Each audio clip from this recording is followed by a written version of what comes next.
సంవత్సరాలు నిండిపోయి 31వ సంవత్సరంలో వర్ధంతి అడుగు పెడుతున్నటువంటి రోజు ఈరోజు.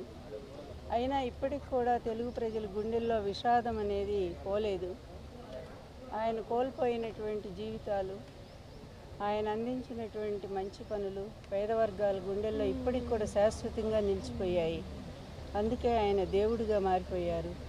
ఎన్టీఆర్ అంటే దేవుడు. ఈరోజు 11వ అవతారంగా ప్రజలు భావిస్తూ ఉన్నారు.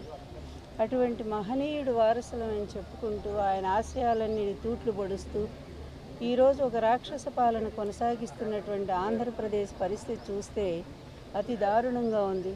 అక్కడ పేద వర్గాలు అల్లాడిపోతున్నారు.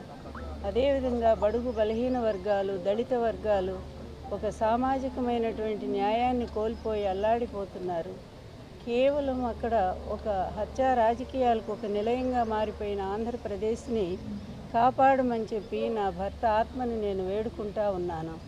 మళ్ళీ ఒక సుఖశాంతులు రవీంద్రనాథ్ ఠాగూర్ చెప్పినట్టు ఎక్కడ మనస్సు నిర్భయంగా ఉంటుందో, ఎక్కడ మనిషి సామాన్యుడు తలెత్తుకొని గర్వంగా నిలబడగలుగుతాడో, ఎక్కడ శాంతి సందేశం అందుతుందో, ఎక్కడ హింసా రాజకీయాలు లేకుండా ఒక ప్రశాంతత వస్తుందో అటువంటి ఆ స్వర్గంలోకి నా ఆంధ్రప్రదేశ్ నడిపించు తండ్రి అని చెప్పి నేను రవీంద్రనాథ్ ఠాగూర్ గారి వాక్యాలను తీసుకొని ఆంధ్రప్రదేశ్ ప్రజలకు మేలు జరగాలని, అక్కడ అమరావతి రైతులకు మేలు జరగాలని, అన్ని వర్గాలకు న్యాయం జరగాలని నేను కోరుకుంటూ సెలవు తీసుకుంటాను.